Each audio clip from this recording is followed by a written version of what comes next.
주일 4부 예배를 하나님께 드리겠습니다.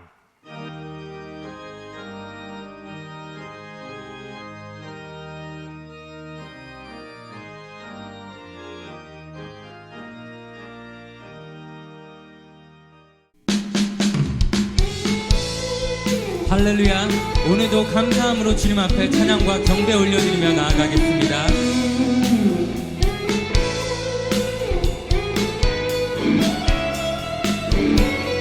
여호와를 즐거이 불러, 여호와를 즐거이 불러, 기쁨으로 주께 나가리. 여호와 하나님 난 주의 백성, 기르시는 양이라. 여호와를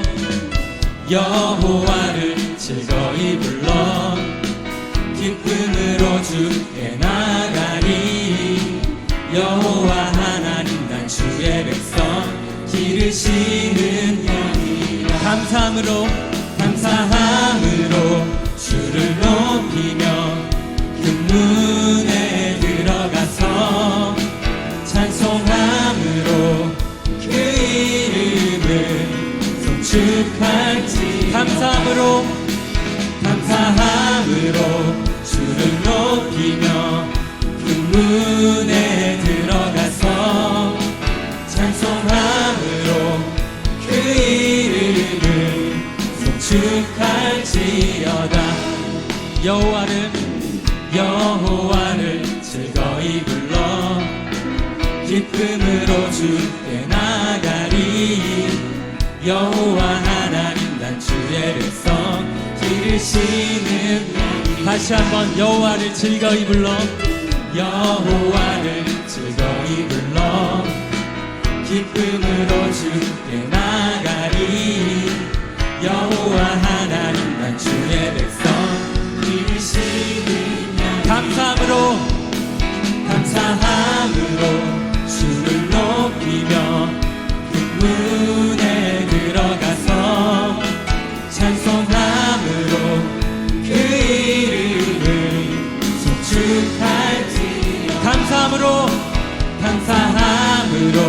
주를 높이며 금문에 들어가서 찬송함으로 그 이름을 송축할지어다.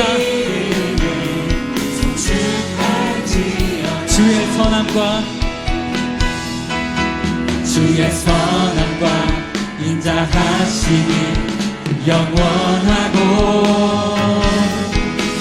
주의 성실하심이 대대에 미치리로다.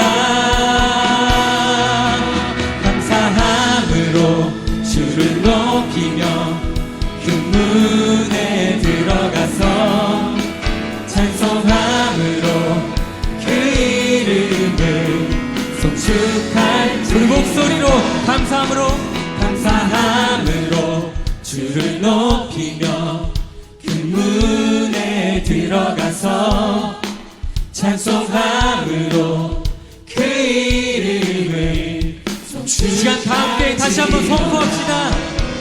감사함으로 주를 높이며 금문에 들어가서 찬송함으로 그 이름을 송축할지. 다시 한번 감사함으로 주를 높이며 금문에 들어가서 찬송함으로 그 이름을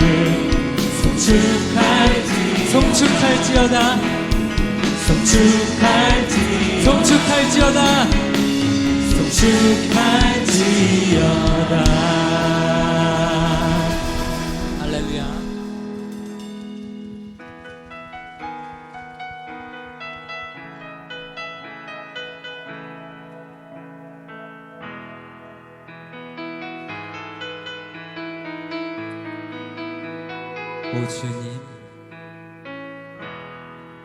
오 주님 당신은 내 삶 구석구석까지 관찰하시며 나를 응원하시는 분, 내 길을 밝혀서 영원한 생명의 길로 인도하시며 나를 격려하시는 분. 오 주님, 오 주님 당신은 내 삶 구석구석까지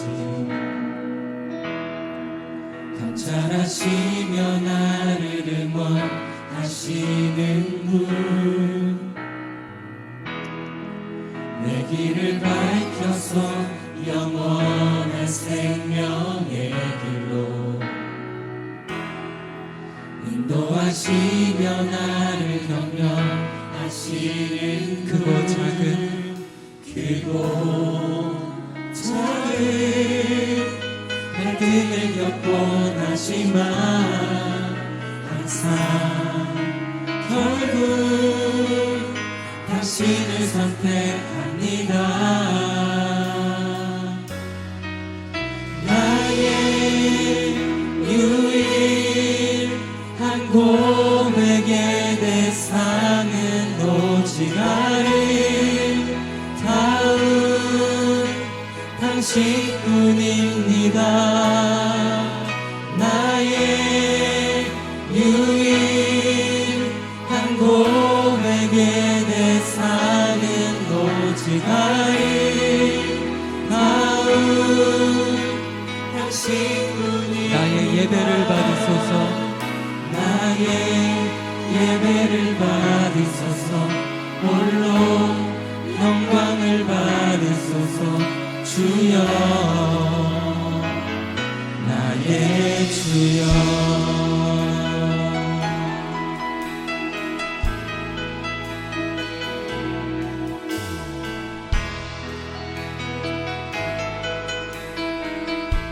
오 주님 당신은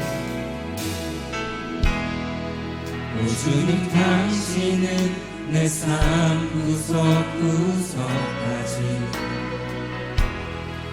감찰하시며 나를 응원하시는 분. 내 길을 밝혀서 내 길을 밝혀서 영원한 생명의 길로 인도하시며 나를 격려하시는 분. 크고 작은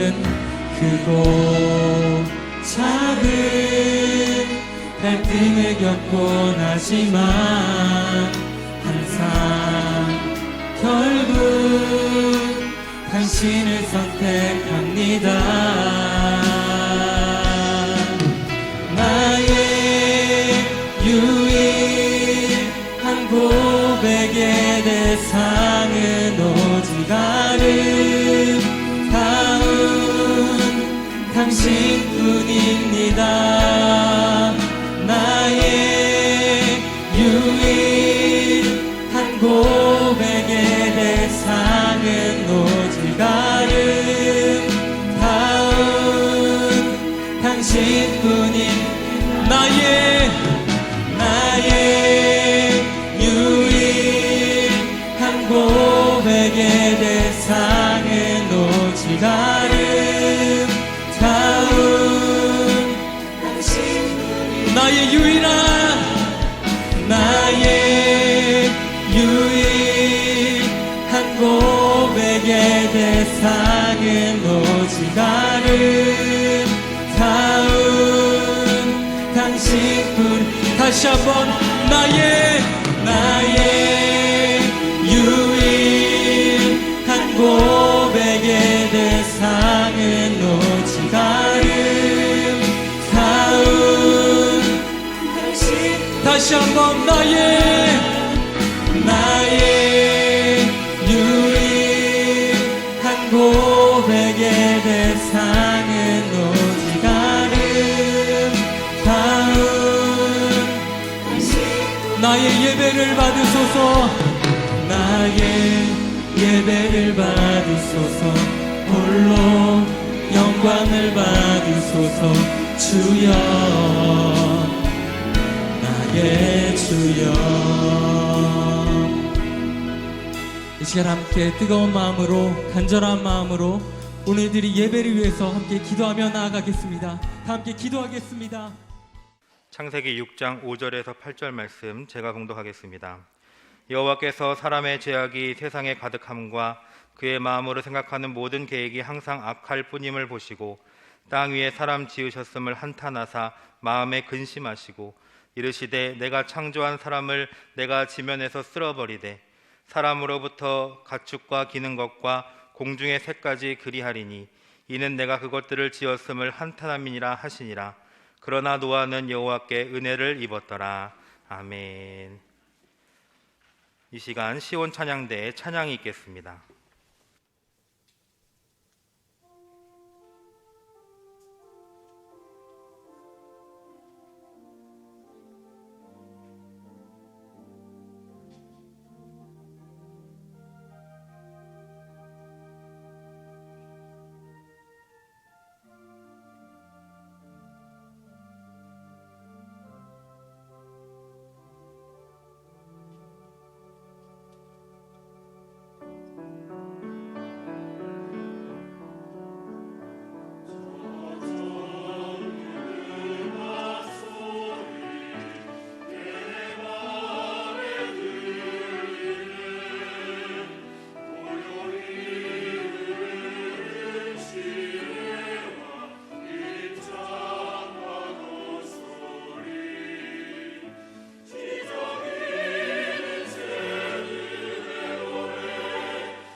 할렐루야.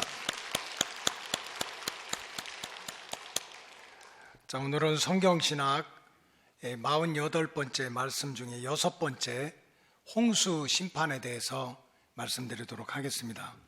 이 성경에 나타난 하나님의 구원 역사는 12시대로 구분이 됩니다. 첫째 시대는 창조 시대이며 또 둘째 시대는 타락 시대입니다. 타락 시대는 창세기 3장 에덴 동산의 역사로부터 시작이 되었습니다. 태초의 인간인 아담과 하와가 하나님처럼 높아지려는 교만이 있었습니다. 이 교만 때문에 절대로 선악과를 따먹었으면 안 된다, 이걸 따먹으면 죽는다 하셨는데도 교만하니까 하나님이 보이질 않습니다. 하나님의 음성이 들리질 않습니다. 그래서 결국은 무시했습니다. 그래서 결국 교만해서 하나님 말씀 무시하고 또 뱀의 미혹에 붙들려서 결국은 불순종하고 선악과를 따먹는 죄를 범했습니다. 이것을 성경에서는 원죄라고 합니다. 원죄. 이 원죄는 아담의 후손들에게 자자손손 물려져서 우리 인생들은 태어날 때부터 죄인으로 태어납니다. 이 원죄를 물려받은 인생들은 태어날 때부터 죄인으로 태어난 것으로 끝나는 것이 아니고 살아가는 동안 죽을 때까지 알게 모르게 의도적으로 또는 실수로 계속해서 죄를 짓고 하나하나 죄를 쌓아가게 됩니다. 이것을 자범죄라고 합니다. 아담과 하와가 타락 이후에 인간 세상에는 최초의 죄악인 교만의 죄만 있는 것이 아닙니다. 세월이 갈수록 세상에는 죄가 많아지고 또 죄 짓는 사람이 많아집니다. 교만하고 또 불순종하고 또 아담이 하와한테 책임을 넘기고 하와가 자기 부인 이브한테 넘기고 이브는 뭐 뱀 때문에 그렇다고 그러고 서로 이렇게 죄를 떠넘기고 그 다음에 시기하고 질투하다가 또 마침내 형제까지 죽이는 그런 죄가 세상에 하나씩 하나씩 차곡차곡 쌓아지게 됐습니다. 창세기 4장 9절에 보면 여호와께서 가인에게 이르시되 내 아우 아벨이 어디 있느냐. 하나님이 모르는 게 어디가 있겠어요. 하나님은 다 아시고 보시고 어떻게 하나밖에 없는 동생을 시기하고 질투하고 돌로 쳐서 죽입니까? 그래서 하나님이 어떻게든지 그 죄를 깨닫게 하려고 내 아우 아벨이 어디냐 하고 이렇게 물었지만은 도리어 이 가인은 회개하고 또 하나님의 긍휼을 바라는 게 아니라 나는 모르겠다고, 내가 동생을 지키는 자냐고 도리어 죄를 짓고도 큰 소리치고 하나님께 대적하는 죄까지 하나하나 쌓아갔습니다. 그리고 신령과 진정으로 예배를 드려서 하나님이 기뻐 받으시는 예배가 돼야 되는데 예배가 무시가 됐습니다. 예배를 무시하고 예배를 존중하지 않습니다. 하나님 믿으면서도 예배를 존중하지 않는 건 겉으로 보면 환경 때문에 전쟁이고 기근이고 지진이고 먹고 살기 힘들고 바이러스고 그렇지만은 영적으로 깊은 데 들어가면은 경배와 찬양을 하나님께 올려드리라는 예배를 지금 존중하지 않기 때문에 그렇습니다. 그래서 결국은 창세기 4장 5절에 보니까 가인과 그 제물은 받지 않으셨다. 왜? 가인이 드리는 예배가 진실되지 못하니까. 드리고 싶으면 드리고 말고 싶으면 말고 자기 마음대로 하니까. 그래서 받지 않았으면 회개하고 내가 어떻게 해야 됩니까? 해야 되는데 오히려 몹시 분하여 얼굴색이 변해가지고 하나님한테 대적합니다. 이것이 원죄 이후의 인생들이 하루하루를 살아가면서 차곡차곡 쌓아가는, 인생을 살아가는 만큼 쌓아가는 그런 자범죄의 모습입니다. 하나님은 원죄와 늘어가고 있는 자범죄를 보시고 마음에 크게 근심하시고 또 한탄까지 하시고 탄식을 하셨습니다. 그래서 결국은 하나님은 세상을 홍수로 심판하시기로 작정하셨습니다. 창세기 6장 7절이 그런 내용입니다. 시작. 이르시되 내가 창조한 사람을 내가 지면에서 쓸어버리되 사람으로부터 가축과 기는 것과 공중의 새까지 그리하리니 이는 내가 그것들을 지었음을 한탄한다. 하나님이 아담과 하와를 왜 창조하셨습니까? 하나님의 형상을 닮은 하나님의 아들, 딸로 얼마나 이쁘겠어요? 얼마나 귀하겠어? 그래서 하나님 보시기에 좋은 천국과 같은 낙원과 같은 에덴 동산을 만들어 주었지만은 원죄를 물려받은 인간들이 하루하루를 살아가면서 차곡차곡 쌓는 죄를 보시고 한탄하셔서 내가 이거를 쓸어버리겠다. 사람뿐만 아니고 가축과 기는 것과 공중의 새까지 다 쓸어버리겠다고 그렇게 한탄하는 하나님의 모습이 나옵니다. 그래서 결국 홍수 심판은 창세기 7장부터 시작이 됩니다. 노아가 600세 되던 때에 둘째 달에 하늘의 창이 열려가지고 큰 하늘의 샘들이 터져서 땅에 비가 쏟아지기 시작했습니다. 창세기 7장 12절과 19절에 보니까 40주야를 밤낮으로 비가 쏟아져가지고 천하의 하늘 아래에 있는 높은 산까지 꼭대기까지 다 물로 가득 차게 되었다. 그래서 노아의 방주 안에 들어오지 못한 모든 생명체들, 날아다니는 거나 기어다니는 거나 숨쉬는 생명체들은 모두가 다 죽게 되었다 하는 게 홍수 심판입니다. 창세기 7장 23절 읽겠습니다. 시작. 지면의 모든 생물을 쓸어버리시니 곧 사람과 가축과 기는 것과 공중의 새까지라. 이들은 땅에서 쓸어버림을 당하였으되 오직 노아와 그와 함께 방주에 있던 자들만 남았다. 24절 시작. 물이 150일을 땅에 넘쳤다. 어떻게 살겠어요?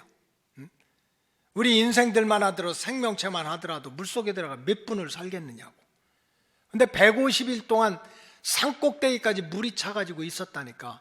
방주 외에는 다 죽었다는 거예요. 이게 홍수 심판입니다. 이것은 홍수 심판은 원죄와 자범죄에 대한 하나님의 최초의 심판이었습니다. 이 홍수 심판의 역사 속에는 하나님의 구원 계획에 대한 기본적인 진리가 들어있습니다. 하나님이 태초에 천지를 만들고 창조하셨을 때는 생육하고 번성하고 복을 주려고 그랬는데 인간들이 타락해가지고 원죄와 자범죄로 무너지는 모습을 보시고 그것을 갖다가 최초로 심판하신 것이 홍수 심판인데, 이 홍수 심판 속에는 하나님의 구원 계획에 대한 기본적인 진리가 들어있다는 거예요. 우리가 수천 년 전에 있었던 물심판이 아니고 앞으로 다가올 이 불심판을 저와 여러분들이 피하기 위해서는 홍수 심판 가운데서 하나님이 어떤 구원의 계획을 가지고 어떤 구원의 역사를 이루셨는지 그 기본적인 진리를 우리가 배워야 됩니다. 홍수 심판 속에 나타난 하나님의 구원 계획 속에는 첫째는 죄에 대해서는 하나님은 반드시 심판하신다 하는 그런 진리가 들어있습니다. 여러분, 노아 시대 홍수 심판은 천재지변이 아닙니다. 무슨 기상이 갑자기 바뀌고 무슨 이 우주의 질서가 이상해져 가지고 홍수가 내린 것이 아닙니다. 이것은 인간의 죄에 대한 하나님의 심판입니다. 지금 과학자들이라든지 정치가라든지 좀 똑똑한 사람들은 지구의 미래를 걱정합니다. 도대체 지구가 앞으로 얼마나 버틸 수 있냐? 50년을 버틸 수 있냐? 100년을 버틸 수 있냐? 앞으로 100년 후에 지구의 모습 해가지고 그런 지구의 모습이 얼마나 황폐하게 될 것인지를 걱정하는 그런 예상하는 그림들도 수없이 많아요. 근데 한번 살펴보시기 바랍니다. 지구에 지금 엄청난 문제가 있어요. 기후의 문제가 있어. 사만사운이 없어. 이거 3일 동안 춥고 4일 동안 따뜻하던 우리 사계절 다 없어졌어요. 오존층이 파괴돼가지고 인간의 피부에게 암을 심어주는 잘못된 빛이 막 뚫고 들어옵니다. 산불이 납니다. 공해가 너무 심각해요. 먼지가 지금 이 지상으로 다 가득 차 있어요. 또 식량이 문제입니다. 지금 먹을 것이 없어가지고 5초에 5명씩 어린이들이 죽어가고 있어요. 물이 없다고, 마실 물이 없다고 난리를 칩니다. 여러분, 세상에 지구덩어리 위에 차고 넘치는 건 물밖에 없어요. 지금 지구 표면에 있는 바닷물만 하더라도 70%예요. 그런데 마실 물이 없어가지고 지금 고통받는 게 얼마나 많습니까? 저 북극의 알래스카가 녹아가지고 얼음이 둥둥 떠내려고 해수면이 높아져가지고 지형이 바뀌는 게 아니라 얼음 속에 들어있는 사체에서 알지도 못하는 바이러스들이 퍼져가지고 앞으로 인류에 어떤 재앙을 가져다 주는지 알 수 없는 시대를 우리가 살아가고 있습니다. 여러분, 이것이 천재지변입니까? 무슨 우주의 질서가 깨져서 그렇습니까? 절대적으로 그렇지 않습니다. 그 밑바닥에는 인간의 죄가 들어있습니다. 인간의 욕심이 들어있고 인간의 탐심이 들어있어서 결국 이 질서를 다 깨서 오는 것이지, 이것이 단순한 천재지변이 아닌 거예요. 홍수 심판도 마찬가지입니다. 우리가 볼 때는 무슨 갑자기 저 북쪽에서 고기압이 나해서 밑에서 저기압이 내려와서 충돌, 이런 게 아닌 거예요. 그 밑바닥에는 죄에 대한 하나님의 심판이 있는 거예요. 하나님의 심판이. 창세기 6장에 보면은 모든 사람이 다 죄인이다 그랬습니다. 자, 창세기 6장 11절과 12절 함께 보시겠습니다. 시작. 그때에 온 땅이 하나님 앞에 부패하여 포악함이 땅에 가득한지라. 하나님이 보신즉 땅이 부패하였으니 이는 땅에서 모든 혈육 있는 자의 행위가 부패했다. 땅이 뭡니까? 세상이야. 땅이 뭡니까? 인간이야. 우리 인간은 흙덩어리 아닙니까? 하나님 볼 때 원죄 이후에 인간들이 하루하루를 살아가는 인간의 모습, 세상의 모습이 부패하고 포악하고 악해서 차고 넘치게 됐다는 거예요. 하나님은 이런 죄에 대해서 심판하시겠다는 거예요. 여러분, 우리가 적어도 하나님의 구원 역사에 들어가려면은 이 죄에 대해서는 반드시 하나님의 심판이 있다는 진리를 모르면 신앙생활 수십 년 해도 구원받을 수 없습니다. 왜? 구원은 하나님의 계획 속에서 이루어지기 때문입니다. 여러분, 신약시대 사도 바울을 보시기 바라요. 육신적으로 보면 엄청나게 자기 의에 빠져 살던 사람입니다. 얼마나 자기가 의로운지 몰라요. 혈통 좋지, 가진 것 많지, 배운 것 있지, 스펙 많이 쌓지, 자기가 아는 사람들은 사회적으로 떵떵거리는 사람이지, 율법을 얼마나 잘 지키는지 소득의 11조 꼭꼭 드리고, 안식일 지키고, 금식도 하고, 박하향도 드리고, 자기가 볼 때 흠도 티도 없어요. 그러니까 이 변화되기 전에 이 바울이 변화되기 전에 사울은 항상 나는 의인이다, 나는 의로운 사람이다, 그럼 자기 의 속에 빠져서 살게 됐습니다. 그럼 자기 의 속에 빠져서 살고 있는 이 사울이라면 말하는 것이나 생각하는 것이나 행동하는 게 다 의로워야 될 거 아닙니까? 근데 자기 의 속에 빠져 살던 이 사울의 인생의 모습은 어떻습니까? 그렇게 교만할 수가 없습니다. 여러분, 교만하면 안하무인입니다. 내 밑에 사람도 없고, 교만하면 하나님도 없습니다. 안 보이고 안 들립니다.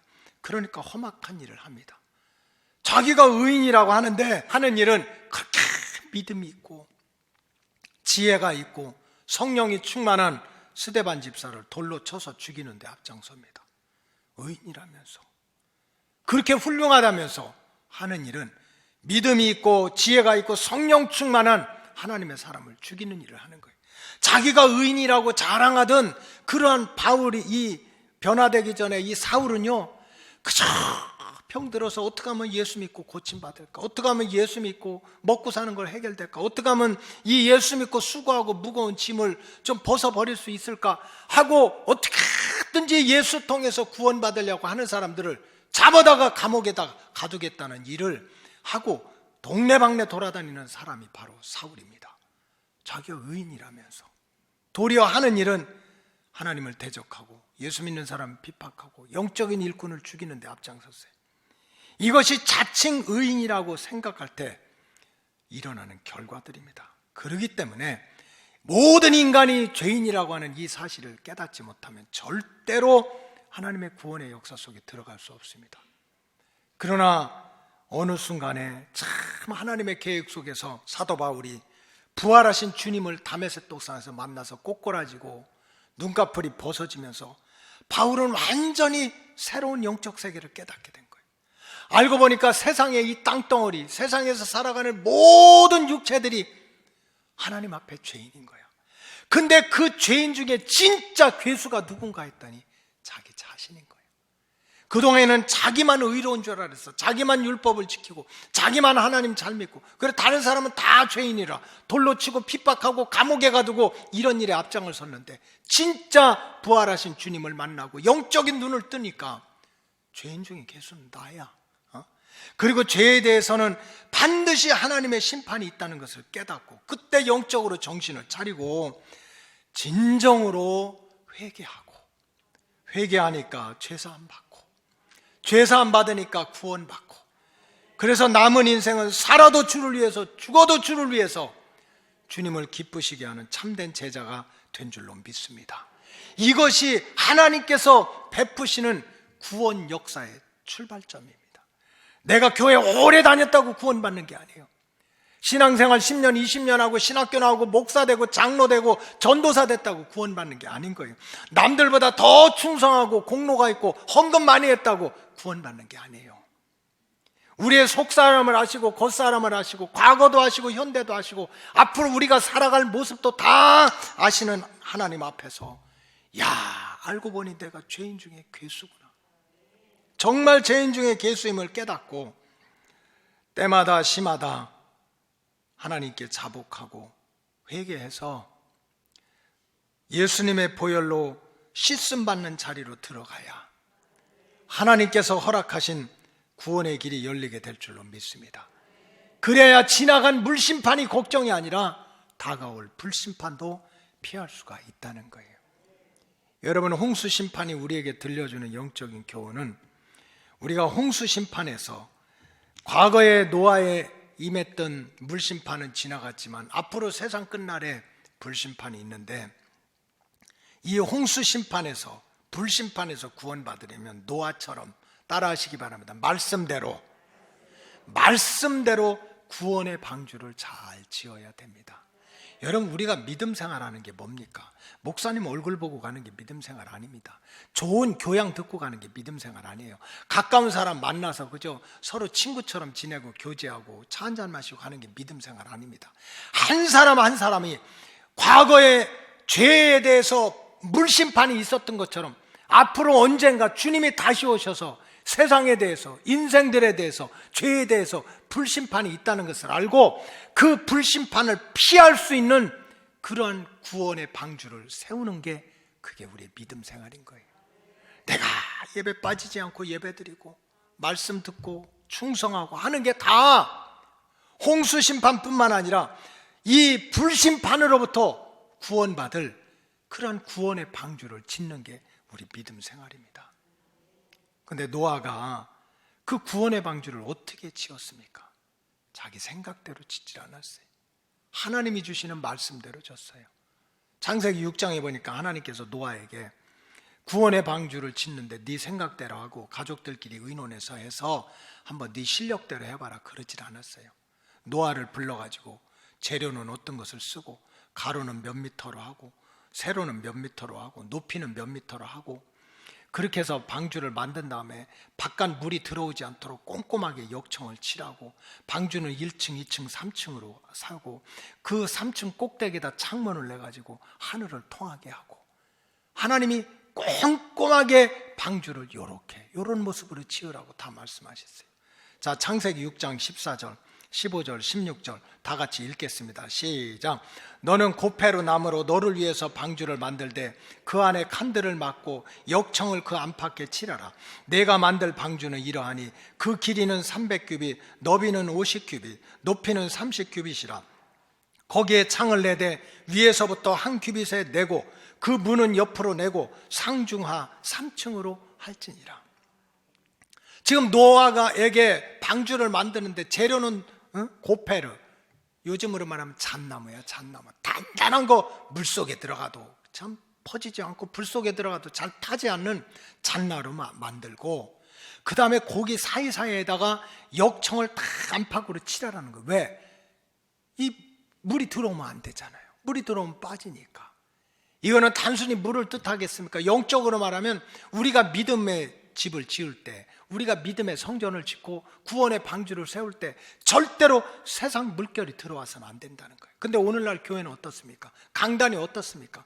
완전히 세상 물결이 들어와서 자유주의, 인본주의, 예수님 빼놓고 세상적인 주제들로 꽉 차 있습니다.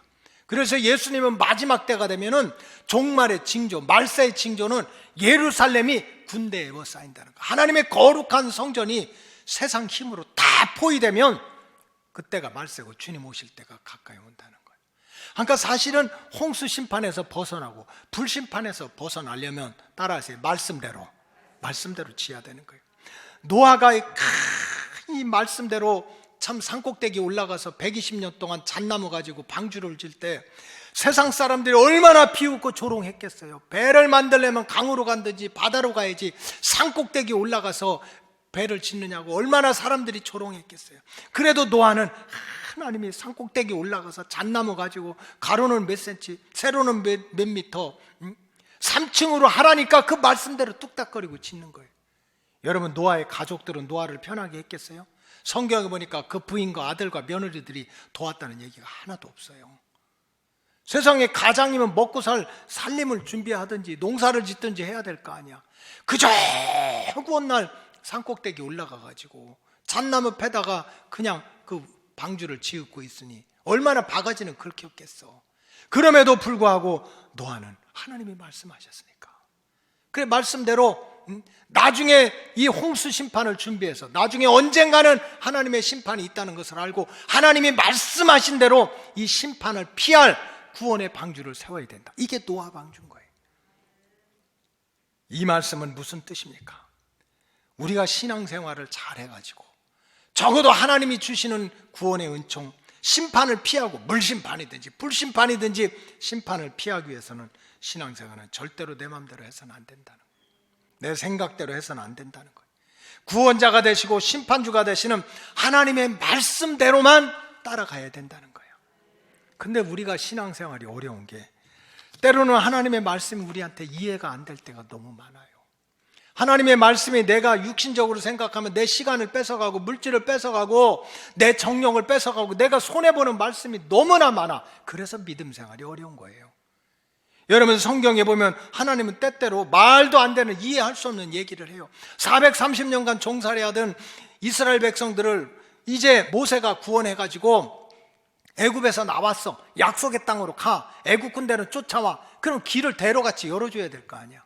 죽어라고 나와서 도망가니까 첫 번째 관문이 홍해바다입니다. 홍해바다. 얼마나 모세가 답답했겠어요. 근데 더 답답한 건 또 하나님 뭐라고 그러는 줄 압니까? 모세에게. 모세야, 너 손에 지팡이를 가지고 있지? 그 지팡이를 홍해바다 위에 쫙 손을 올려서 저 홍해바다가 갈라지게 하라. 여러분 이게 말이 됩니까? 아니 내가 지팡이 가지고 홍해바다한테 갈라져라 한다고 해서 갈라져요? 말도 안 되는 거야. 이해할 수가 없는 거예요. 그런데도 모세가 순종하니까 홍해바다를 육지처럼 만들어 놓은 것은 하나님이십니다. 결국은 하나님의 구원의 역사에는 기본이 있는 거예요. 기본. 요한복음 11장에 보니까 예수님이 그렇게 사랑하시던 나사로가 죽었어. 그래서 죽은 지 나흘이나 됐어. 하루, 이틀, 사흘, 나흘. 그래서 나사로를 다 염을 해가지고 둘둘둘둘 붕대로 해가지고 돌무덤에 집어넣었어요. 뭐 마리아도 울고 마르다도 울고 동네 사람도 울고 예수님도 가서 울었어. 그리고 나서 예수님 말씀하세요. 저 돌문을 열어라. 그리고 그 수의를 갖다 풀어서 걸어다니게 하라고. 여러분 이게 말이 됩니까? 이해가 됩니까? 죽었는데 시체 냄새가 나는데 이해가 안 되지. 그래도 순종했어요. 순종하는 제자들 몇 명 있었어요. 그들을 통해서 죽은 자가 살아났다. 이게 하나님의 구원의 기본입니다.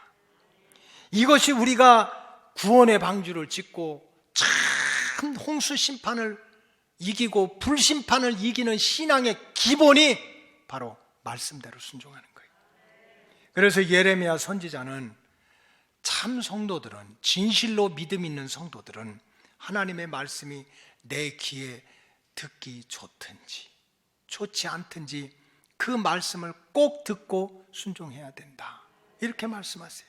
자, 예레미야 42장 6절 다 같이 읽겠습니다. 시작. 우리가 당신을 우리 하나님 여호와께 보내면 그의 목소리가 우리에게 좋든지 좋지 않든지를 막론하고 순종하려 함이라. 우리가 우리 하나님 여호와의 목소리를 순종하면 우리에게 복이 있으리라. 결국은 이것이 나한테 이익이 되냐 손해가 되냐, 유리하냐 불리하냐를 떠나서 우리가 하나님의 말씀을 온전히 듣고 믿고 순종하면 우리에게 뭐가 된다? 복이 된다. 이게 하나님 구원의 법칙의 기본인 거예요. 여러분 세상 흔들리고 사람들은 변하고 그거 원망할 거 없어요. 나도 조속으로 바뀌어. 내 기분도 조속으로 바뀌어. 보면은 막 어떤 때는 천사 같아요. 아니 우리 교회 얘기하는 거 아니야. 다른 교회 얘기하는. 근데 어떤 때는 마귀들 같아. 그게 누구의 모습이야? 우리의 모습이야. 정상이에요. 그럼에도 불구하고 세상 흔들리고 사람들은 바뀌고 내 마음과 환경은 조속으로 바뀌어도 이게 유익이 되든지 손해가 되든지 계산이 맞든지 틀리든지 오직 하나님의 말씀이라면 듣고 믿고 순종하면 구원의 길은 하나님이 열어주신다. 이게 홍수 심판이 우리에게 들려주는 불심판을 이기는 길인 거예요. 마지막에 홍수 심판의 역사 속에는 하나님은 심판 중에도 구원의 길을 항상 열어놓고 계시다는 거예요. 난 이 말씀이 너무 좋아요. 하나님은 심판하고 야단하고 책망을 하는 가운데도 살 길을 꼭 열어놓고 있다는 거예요. 여러분 우리나라에 성경에는 없는데 굉장히 좋은 말이 있어요. 쥐구멍에도 볕들 날이 있대. 하여간 모르는 게 없어. 여러분 쥐구멍 보이긴 해요. 깜깜하고 냄새나고 빛 하나 없어서 인생 끝나고 동서남북 다 맡긴 줄 알았지. 근데 거기에도 빛이 들어와서 살 길이 열린다는 거예요. 세상에 이렇게 미천한 짐승 하나도 죽이시지 않는 분이 하나님이신데, 하나님의 형상을 닮고 천하보다 귀한 영혼이 하나님의 아들, 딸이고 하나님의 새끼인데 천하를 주어도 바꾸지 않는다는 게 여러분들인데, 심판했다고 벌 받았다고 죽게 두는 게 하나님 뜻입니까? 아닙니다. 하나님께서 원죄와 자범죄로 물든 인생들을 심판하실 때 심판 자체가 절대로 목적이 아닙니다. 죄졌다고 야단하고 죽이는 것이 목적이 절대로 아닙니다. 하나님이 죄에 대해서는 강력히 심판하시겠다고 경고하시고 때로는 매를 드시고 아프게도 하시고 뺏기기도 하시는 것은 그들을 깨달아서 살려내기 위해서 그런 거예요. 하나님 무시하다가 잃어버린 하나님의 복을 회복시켜 주시기 위해서 하나님이 그러시는 거예요. 여러분 자녀들 키워보셨잖아요. 자녀들 때문에 속상하고 자녀들 때문에 야단하고 자녀들 때문에 막 때로는 매를 들고 하면서도 부모들이 똑같이 하는 말이 있어요. 다 누구 잘 되라고, 너 잘 되라고. 이게 본심 아닙니까? 여러분 생각해 보세요. 부모가 눈물 흘리고 소리 지르고 왜 이렇게 옛날 부모님들은 빗자루 뒤집어가지고 그렇게 쫓아다니고 지 새끼 꼬잡아뜯고 왜 그래요? 본심이 뭡니까? 자식 잘 되라고 그런 거 아니에요? 여러분, 하나님께서 원죄와 자범죄를 차곡차곡 쌓아가는 인생들한테 죄에 대해서는 반드시 심판하겠다고 경고도 하고, 경고를 해서 안 되면 매도 들고 하는 이유가 죽이려고 하는 게 아니라니까, 살리려고 하고 하나님이 태초에 약속했던 하나님의 복을 회복시키는 게 하나님의 목적인 거예요. 그래서 하나님은 죄에 대한 심판 가운데도 항상 정신만 차리면, 영적으로 깨어 있으면, 영적으로 민감해 있으면 살 길을 열어준다는 거예요. 살 길을 열어준다. 하나님은 죄에 대해서 심판하는 가운데도 절대적으로 심판이 목적이 아니기 때문에 우리가 영적으로 깨어있고 민감하고 하나님의 음성을 듣고 하나님의 마음을 깨달으면 살 길이 열린다니까요. 왜? 그게 하나님 목적이니까. 그러면 하나님은 어떤 방법으로 우리에게 구원의 문을 열어놓고 계십니까? 첫째는 하나님께서 타락한 인생들에게도 회개하고 깨닫는 시간을 주시는데 무려 120년을 주셨어요. 창세기 6장 3절 읽어봅시다. 시작. 여호와께서 이르시되 나의 영이 영원히 사람과 함께 하지 아니하리라. 이제 영적으로 니네 병들어서 죽었어, 끝났어, 하나님 알지도 못해, 그러니까 내가 내비둘 거야. 이는 그들이 육신이 됨이라. 그냥 육체만 의지하고 육체 덩어리만 살아. 그러니까 너희들 인생 끝났어. 그게 아닙니다. 한번 따라하세요. 그러나, 더 크게, 그러나 그들의 날은 몇 년이나 더 있어? 120년. 지금 하나님이 얼마나 기다리겠다는 거야? 120년 동안 뭐 하도록? 회개하고 깨닫고 돌아오도록 120년을 기다려 주신대요.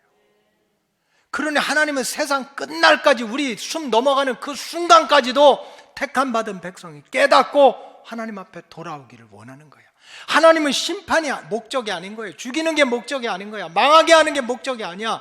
지금 내가 영적으로 병들고 육신적으로 힘들고 풍파가 있어도 그 가운데서도 깨닫고 하나님께서 구원받을 수 있는 길을 열어놓으신다니까. 하나님께서 기회를 주시는 거예요. 회개할 기회를 주고 돌아올 기회를 줘. 그런데 노아시대 인생들이 교만하고 미련해서 그냥 자기 고집대로 그냥 산 거예요. 그래서 결국은 홍수 심판을 받게 됐어요. 따라서 참 성도는 때를 놓치지 말아야 돼요. 은혜 받는 것도 때가 있어요. 회개하는 것도 때가 있어요. 기도하는 것도 때가 있습니다.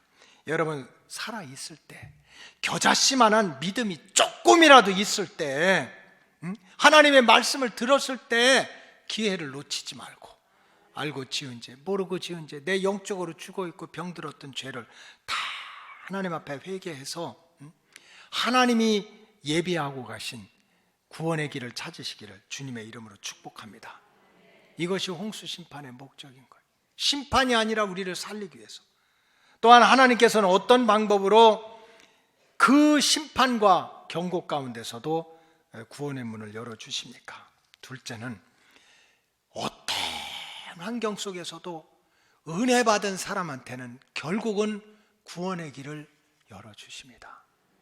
잘난 사람, 똑똑한 사람, 성공한 사람, 인기 있는 사람, 큰 소리 치는 사람에게 구원의 길을 열어주는 게 아니라 어떤 환경 속에서도 하나님의 은혜를 붙들고 사는 사람, 은혜 속에 살려고 하는 사람은 결국은 하나님이 구원의 길을 열어주신다는 거예요.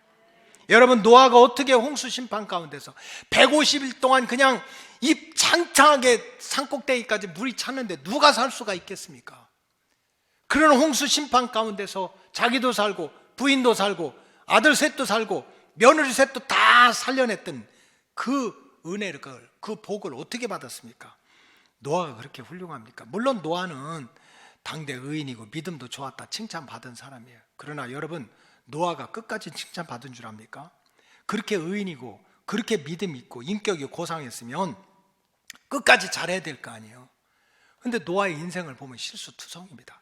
그것도 정말 홍수 심판이 있기 전에 실수였으면 몰라. 홍수 심판 가운데서 살아났다니까요. 이것처럼 간증이 어디 있어? This is my story지. 이것이 나의 간증 아니야? 다 죽고 다 망하는데도 아브라함의 아들 이삭처럼 그 해에 그 땅에서 농사에서 100배나 결실해서 거부가 되었다. 그 해 그 땅에서 불황이다, 코로나다 해서 다 망했는데도 100배나 축복대가 됐다면 얼마나 하나님을 잘 믿을 거야. 여러분, 노아 대단한 사람 아니에요. 그렇게 훌륭한 사람이 아니라니까. 그래서 우리도 희망이 있는 거야. 노아가 당대 의인이고 흠도 티도 없고 그래서 홍수 심판에서 구원받았다면 우리 여기서 정말 자신 없는 사람 너무 많아요. 그런데 홍수 심판이 끝나고 그렇게 엄청난 하나님의 구원의 은총을 체험했는데도 끝난 다음에 어떻게 하는 줄 압니까? 창세기 9장 20절 읽어보세요. 시작. 노아가 농사를 시작하여 포도나무를 심었다. 여러분, 포도나무 심지 마세요. 그 얘기야? 지금 우리 수양관에도 지금 포도나무 심고 그러는데. 근데 문제는 21절 시작. 포도주를 마시고 취하여 그 장막 안에서 벌거벗고 뻗었다. 이렇게 나왔어.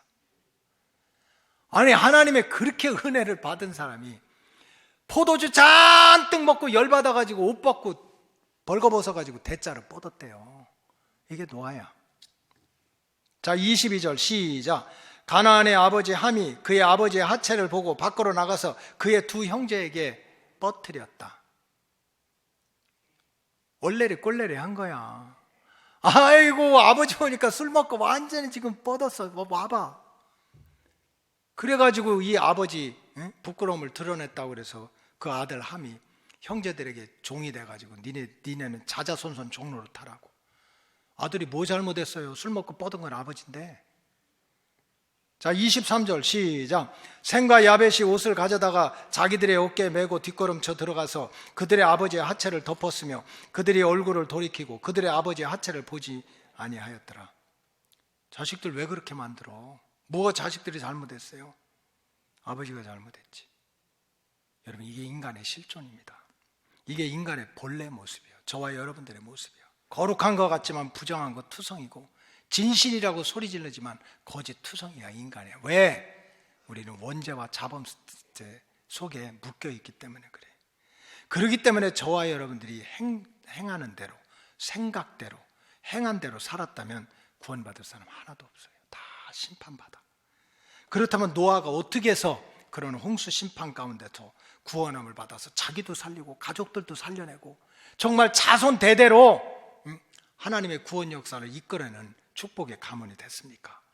그 대답이 창세기 6장 8절에 나옵니다. 그러나 노아는 여호와께 은혜를 입었더라. 노아가 그렇게 홍수 심판을 이기고 포도주를 먹고 길바닥에 퍼져가지고 그 망신살을 당하고 아들도 그렇게 그냥 죄짓게 만들고 하는 그런 가운데서도 결국은 노아가 자자손손 신앙의 대화, 축복의 대를 물려줬던 것은 하나님의 은혜라는 거예요. 하나님이 도와주시고, 이거 노아가 훌륭하냐 훌륭하지 않으냐 이런 문제가 아니야. 노아가 성공했냐 실패했냐 이런 문제가 아니야. 노아는 하나님께 은혜를 받은 사람이라는 거예요. 하나님의 은혜로 하나님이 도와주시고, 하나님이 지켜주시고, 하나님이 깨닫게 하시고, 하나님이 보호하시는 손길 때문에 구원의 복을 받았다는 거예요. 여러분, 신약시대 사도 바울이 인생의 험난한 우여곡절이 많았잖아요. 진짜 부활하신 예수님 만나기 전에는 육신적으로 얼마나 교만 떨고 떵떵했지만, 떵떵거리고 교만하게 살고 죄졌지만, 진짜 주님을 만나고 나니까 세상 것 다 버리고 결혼도 하지 않고 주님을 위해서 살겠다고 해서 사도 바울의 인생이 평안했습니까? 감옥에 갇히고 바다에 빠지고 조롱을 당하고 채찍을 맞고 돌팔매질을 당하고 이런 인생의 우여곡절이 많았어. 그래도 끝까지 믿음 지키고 끝까지 사명을 지켰어. 그러면서 바울이 고백을 합니다. 내가 믿음을 지키고 사명 지킨 것은 알고 보니까 이 모든 것은 다 하나님의 은혜라는 거예요. 무슨 내가 잘나고 믿음 좋고 뭐 불같은 체험을 받고 능력 받아서 아니라는 거예요. 하나님이 도와주셨어. 하나님이 함께 하셨어. 고린도전서 15장 10절 읽겠습니다. 시작. 그러나 내가 나 된 것은 하나님의 은혜로 된 것이니 내게 주신 그의 은혜가 헛되지 아니하여 내가 모든 사도보다 더 많이 수고하였으나 내가 한 것이 아니요 오직 나와 함께 하신 하나님의 은혜다.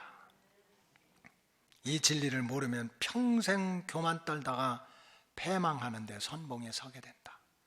이 진리를 모르면 맨날 육신적으로 이 사람 저 사람 비교하다가 내 인생 왜 그래 원망하고 불평하는 불행한 인생을 살다가 종치는 거예요. 여러분, 지금까지 지낸 모든 게 하나님의 은혜라는 거야. 그리고 우리가 믿는 하나님은 지금도 계시고 전에도 계시고 앞으로도 은혜의 보따리를 준비해서 자기 백성들을 건져내고 자기 백성들을 도와주고 자기 백성들을 살려내기 위해서 은혜의 보따리를 가지고 기다리고 계신대요. 그러니 우리 로고스 가족들은 주님 만나는 순간까지 하나님의 은혜를 구하시기 바랍니다. 신앙생활 내 자랑하기 위해서 하는 게 아니에요. 무슨 내 실력 자랑하고 능력 자랑하는 게 아니야. 그저 말씀을 통해서도 하나님 은혜를 받아야지. 기도를 통해서도 하나님 은혜를 받아야지. 내가 종이 하나를 줍고 휴지 하나를 줍고 청소 하나를 하고 물질을 드리고 헌신하고 충성하는 가운데도 위로부터 내려오는 하나님의 은혜를 받아야지. 이런 마음으로 믿음 생활을 하게 되면 물심판이 와도 걱정하지 마세요. 불심판이 와도 걱정하지 마세요. 물 가운데 지나더라도 빠지지 않고 불 가운데 지나더라도 타지 않도록 준비하신 하나님의 은혜가 있습니다. 이 하나님의 은혜를 구하고 하나님의 은혜를 사모하고 하나님의 은혜를 가장 중요한 영적 재산으로 붙들고 살아가는 로고스 가족들이 되시기를 주님의 이름으로 축복합니다. 기도하겠습니다. 하나님 감사합니다. 사도 바울이 나의 나된 것은 모두가 하나님의 은혜라고 그랬는데 우리가 이 진리를 반드시 잘 지켜서 하나님 아버지 교만 떨다 망하지 말게 하시고 원망하고 불평하다 불행하게 살지 말게 하시고 우리를 세상 끝날까지 지켜주시고 보호하시는 하나님의 은혜가 있다는 진리를 깨닫고 은혜 구한 내게 은혜를 주시는 주님, 신유 구한 내게 병고침을 주시는 주님, 복을 구하는 내게 복에 복을 더하여 주시는 주님의 은혜를 구하는 로고스 가족들 되게 하여 주시옵소서. 축복하오며 예수님의 이름으로 기도하옵나이다. 아멘.